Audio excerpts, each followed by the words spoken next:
Welcome. Thanks for joining. So today, this talk is going to be about life, about Bitcoin, and, well, about death, actually. So let's start with something obvious. We all die eventually. This is something we should not forget. But most of the people, they tend to imagine death or a person dying as someone dying in their sleep when they're 80, with like all the family just around them, just dying peacefully. But that's not how it works. I mean, not all the time. So we should try to remember that death happens, and it just you can't really expect it. Some people die in car accidents. Some people just trip and fall and die. So there are many, many ways of dying.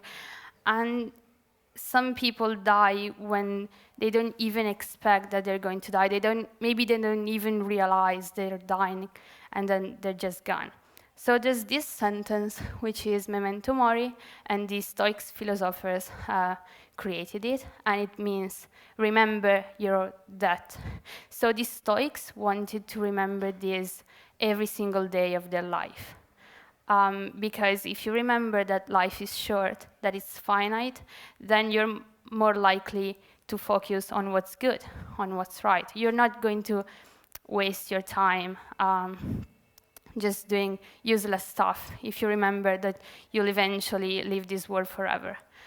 So what the Stoics would do is they would take some object, usually maybe a coin or something, and they would put, I don't know if they had pockets, but let's say they did. They would put them in their pocket, and so every time they reached to take something, they would touch the object and just make sure to remember again and again and again that life is finite. So I think that's a bit too much, honestly. There's this book, it's The Denial of Death by Becker. And what Becker says, he's a psychologist and a philosopher, and he says that that makes us really, really sad. We really fear death. And so we try to find ways to avoid acknowledging death at all. We just build stuff, and as a society, we always find new ways to try to forget that death is even a thing.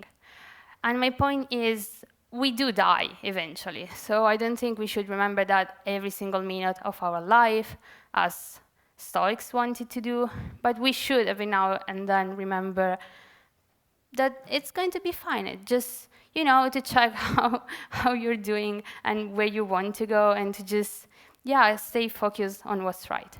So that brings a lot of problems, but today I'm just going to talk about death and Bitcoin. So one obvious problem we have with death is that most of people want to pass on their coins to their loved ones. They don't want their coins to just be lost.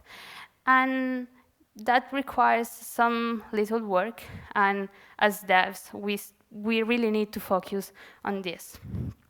So a bit disclaimer before starting. I'm not going to give you many solutions. This is because we don't actually have many solutions for this problem. What I'm going to do is I'm going to give you some ideas. Some of them are super basic. Some of them are super complicated, and they need to be improved. Many of them are not really mature. So it's just going to be a talk where I give you some inspiration, some ideas, some things that I hope they'll be worked on in the future. If you're looking for the perfect solution, you won't find it in this talk right away. But you might just take these ideas and try to mix and match them until you find something that works for you. Also, I didn't integrate this with any custodian service or trusted third party.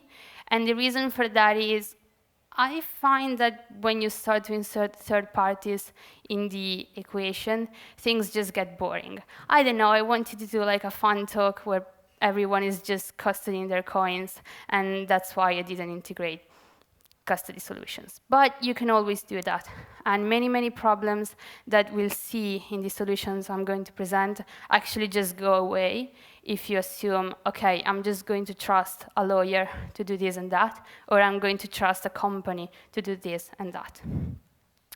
The other disclaimer I wanted to give you is whichever solution you pick, you need to back up it. And I don't mean you need to back up the secrets. I mean, of course you do, but you also need to write somewhere what's the solution itself, what you did, what infrastructure you have. Because many people, they just have these super complex infrastructures and then they forget, because we're humans, you know, and sometimes we just forget stuff. So yeah, just write down exactly what you did, and also consider how skilled you are and how skilled your relatives are.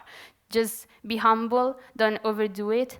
I have a claim, it's just a claim. Obviously, I can't really show any proof to it, but I think that as long as you have a system that is somewhat secure, and by somewhat secure, I mean you don't post your seed on Twitter, the risk of being hacked is quite low, and the risk of just forgetting whatever you did is quite high.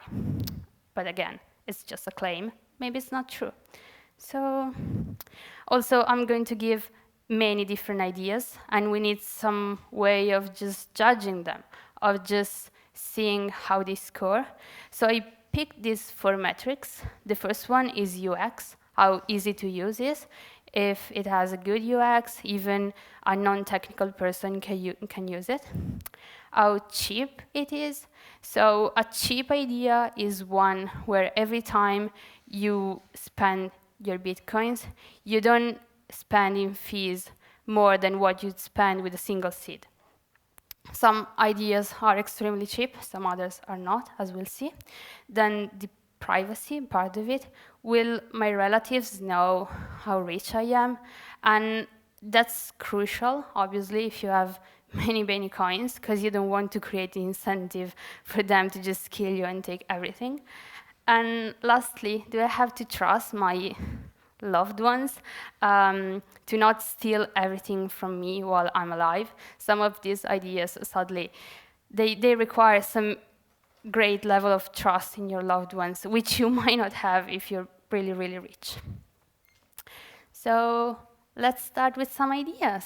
The first one is extremely easy. It's just, well, I don't like my loved ones, so I don't fucking care. I'll die, and my coins will be lost. That's it. Thank you.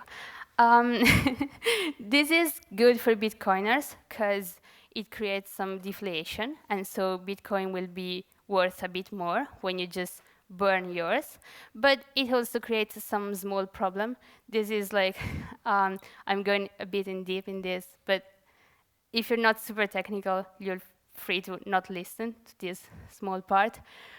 But the problem is every time you burn coins, you're increasing the UTXO set size. So every node, every full node in the network, even the pruned ones, they need to keep in their database a set of all the unspent transaction outputs. And the reason for that is every time they receive a new block, they need to check that all the inputs in all the transactions were actually unspent. So every time you just send coins to some address and then forget the key, that unspent transaction output will be unspent forever.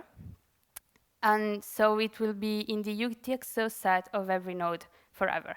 So I was talking on Twitter with Ruben, and he was like, oh yeah, you could do this super complicated thing where basically your coins just go to miners after like 100 years of not being spent. And yeah, it was just a funny parenthesis. You know, you can complicate even these kind of ideas. But let's go back to the easy one, just burn everything and whatever, and let's see how it ranks. So it's easy to implement, obviously. It's cheap to use, because it's just whatever wallet you already have. You don't have to take care of anything. Your relatives have no idea of how rich you are, and they can't steal anything. So yeah, that seems like the perfect idea. The second one, it's just trusting your relatives, just telling them, hey, my mnemonic is in that specific place. When I'm dead, you're free to take it and just steal everything. It's easy, it's cheap, obviously, but you need to trust them not to take the seed while you're alive. And if they do, they can know A, how rich you are, and B, they can just steal everything. So yeah, not perfect. The third idea is just splitting your mnemonic. So once you have a mnemonic, you can just split it in n parts, give each part to a loved one, and then m are required for reconstructing your mnemonic. So for example, let's say you have 5 loved ones. You split the mnemonics in 5 parts. You give each part to one. And then when you die, 3 of them are needed for reconstructing your initial mnemonic. This means that if 2 lose the split part, it's still okay. If 3 of them lose it and you have only 2, well, they can't recover the money anymore. So there are various algorithms available. There's Shamir secret sharing, and there's also seed XOR. I think the second one is it's the easiest to use one, and it's also easier to implement because the algorithm is a bit easier. Yeah, so if you want to try this out, just Google, do your own research. I'm sure you'll find something.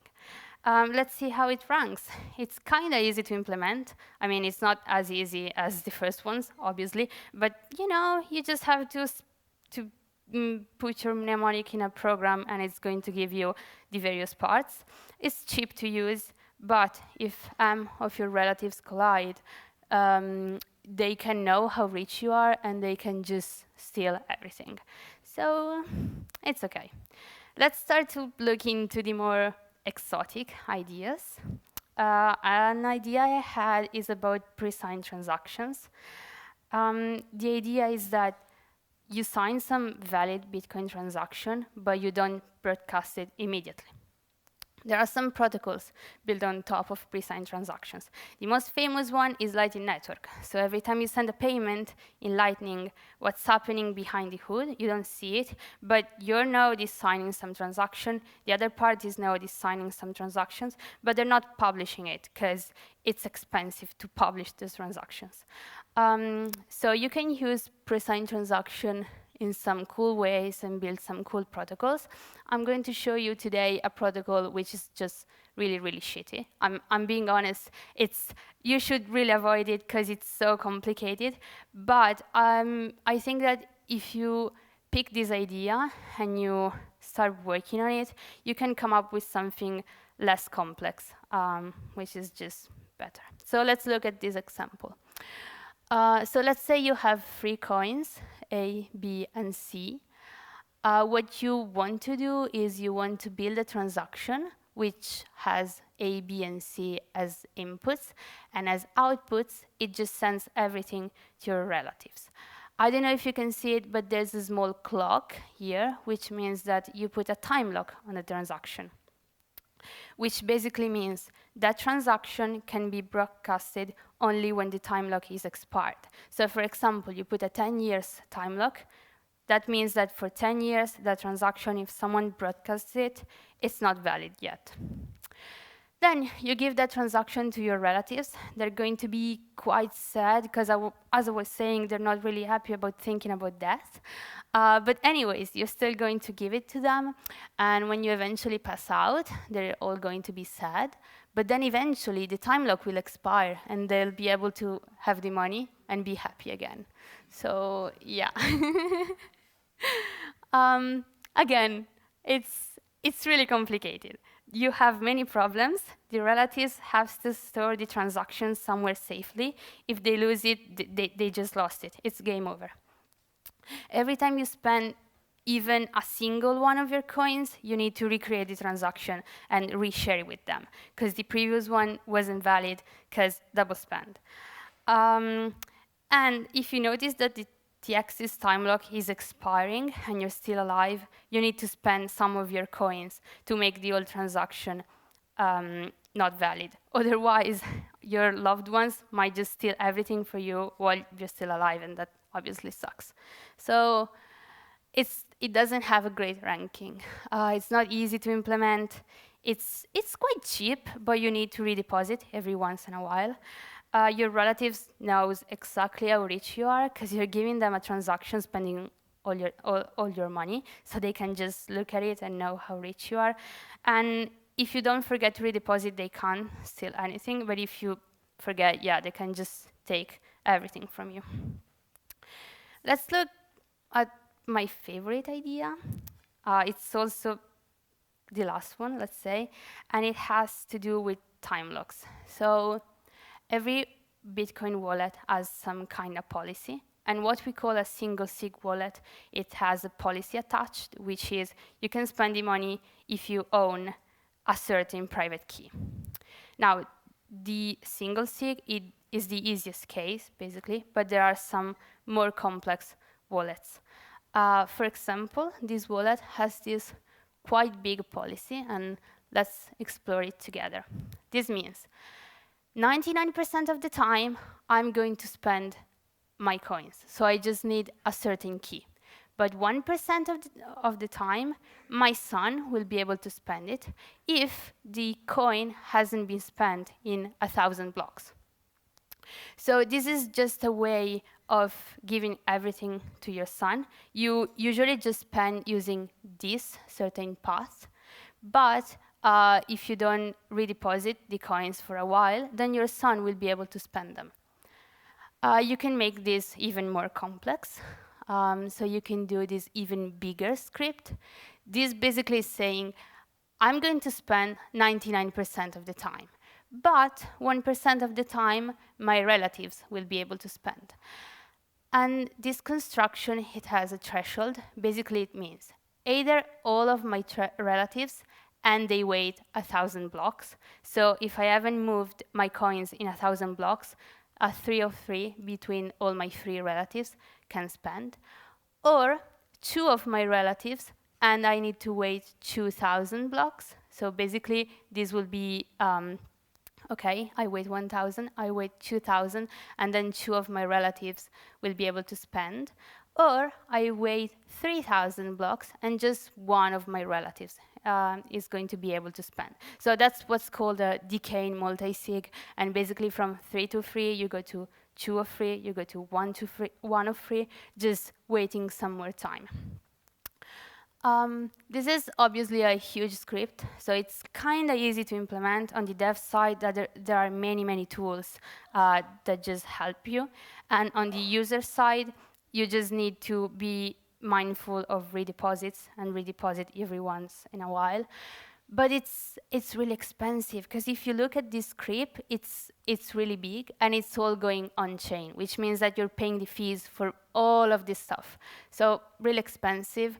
The relatives still know how rich you are, because they have to know the whole script, and from the script, they can just see the money, even though they can't spend them if you don't forget to redeposit. So let's take this idea and let's make it a bit less expensive. We can use taproot. So basically, you can just have this huge script, but taproot transactions, they do have a key spend and a script spend. And when you spend from the key spend, you don't even reveal the script. So you basically put this thing in the key spend condition. Every time you spend your own money, it's as if you were spending from the single sig. The Bitcoin blockchain doesn't even see this huge script. It just sees this little part, and everyone looking at your transaction will think that you don't even have a backup solution. But this part is still going to be there, hidden in the script send. When you need to spend using the script path, and by that I mean when you're going to be dead and your relatives will have to do it, they will reveal the whole script and spend. So this is fairly cheap, because until you're dead, no one has to reveal the script, and they just spend as if it was a single sig. So kind of easy to implement, cheap. you still have to redeposit the chip. Relatives still have to know the whole script, and they still know how rich you are, but they can't steal anything from you. So this is a summary of the various ideas I proposed, and you can see that they all kind of suck in a way. I mean, unless you just tell your relatives to fuck off, they will all know how rich you are, which is not good. And yeah, it's just not great. As I was saying at the start of this talk, this was just proposing some ideas, but you know, devs still really have to build on this. So yeah, we're still pretty early. These ideas haven't been really explored, and the problem hasn't really been tackled yet. So there are various things you can do.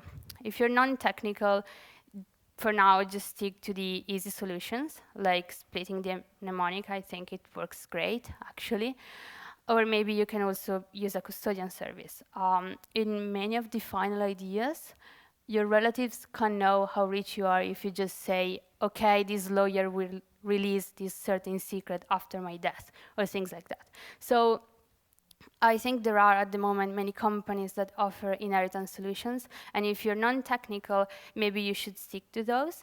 But at the same time, try to hype devs, try to ask them to work on something non-custodian, and when they do, I don't know, just be on Twitter and be happy and like and retweet and things like that. Just hype devs.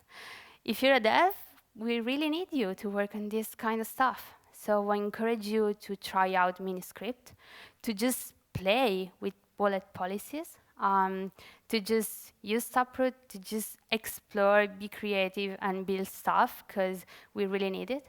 And I hope this rather sad talk somehow inspired you. Thank you.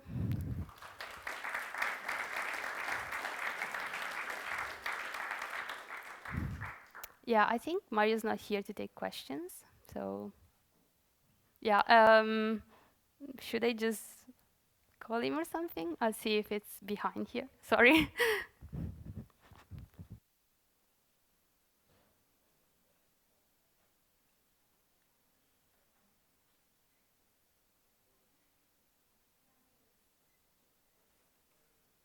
Yeah, no.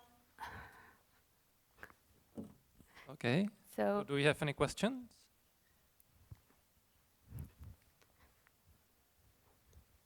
cool.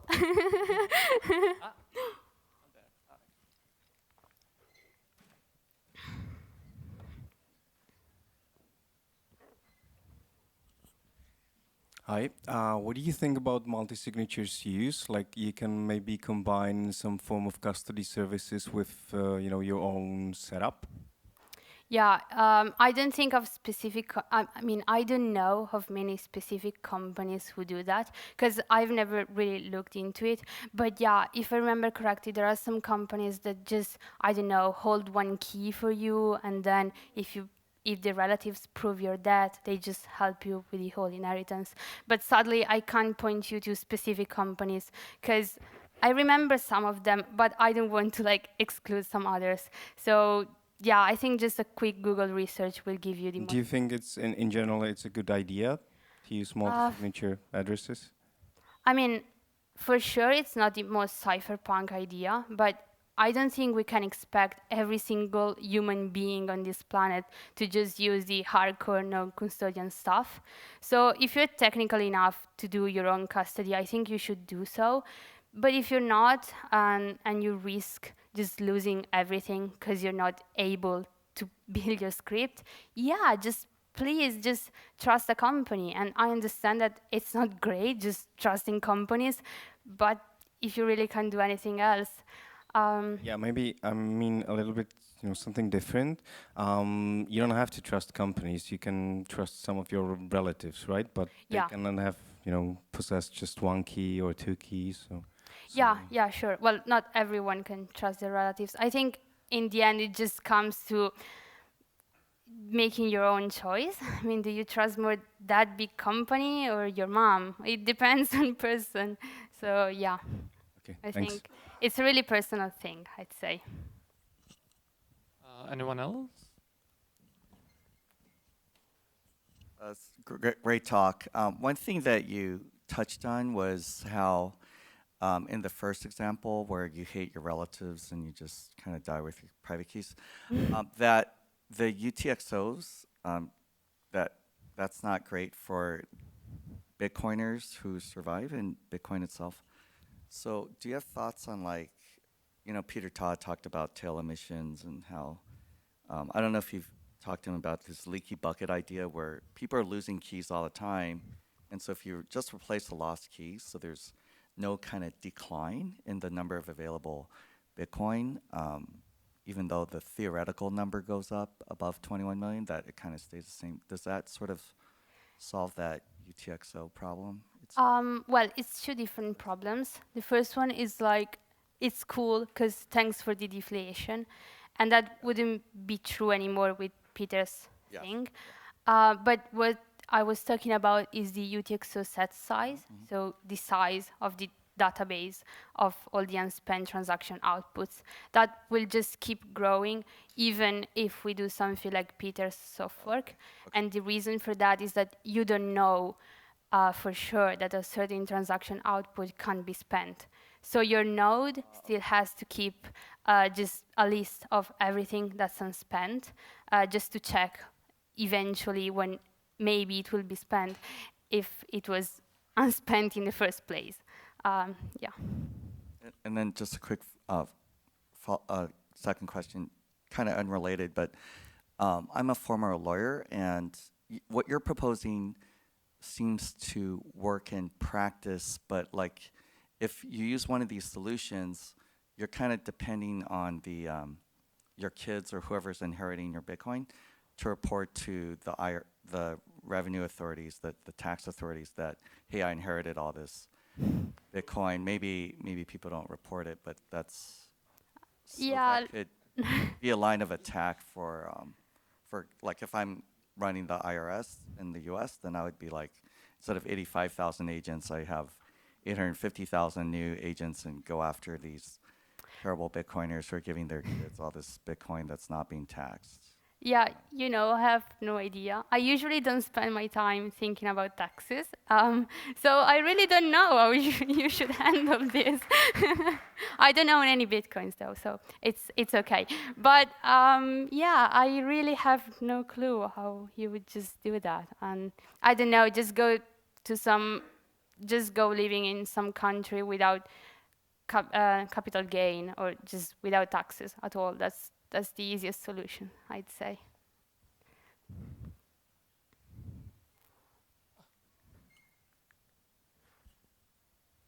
Yeah, great talk. One thing that was not mentioned is that if you have sufficiently many Bitcoins to worry about inheritance, you probably have at least two wallets, a hot one and a cold one, and then you actually have probably completely different priorities. And for example, with the cold one, likely you don't want even your relatives to know how many coins you have, but you can have some very complicated time lock scheme or multi-sig or Shamir secret sharing. But it's not important at all probably how expensive it is to spend those coins, because they are not likely to move. But with the hot one, it might be fine that you just tell your relatives where you store your seed, and then you trust them completely and they can see your funds. Yeah, you're right. On the other hand, I don't think, I mean, if you really want your kids to have a lot of money in life, you will probably steal them about the cold wallet as well. But you're right that in saying, oh, that's cheap, well, okay, but even the other ones which are less cheap, you're right in saying that if you apply that to a cold wallet, you're not going to spend those coins much. You're just going, if needed, you're going to redeposit them. But yeah, you're definitely right in that there is a distinction between hot and cold. I just think that you're probably going to apply whatever policy you have for inheritance to the cold one more than to the hot one. But yeah, thank you.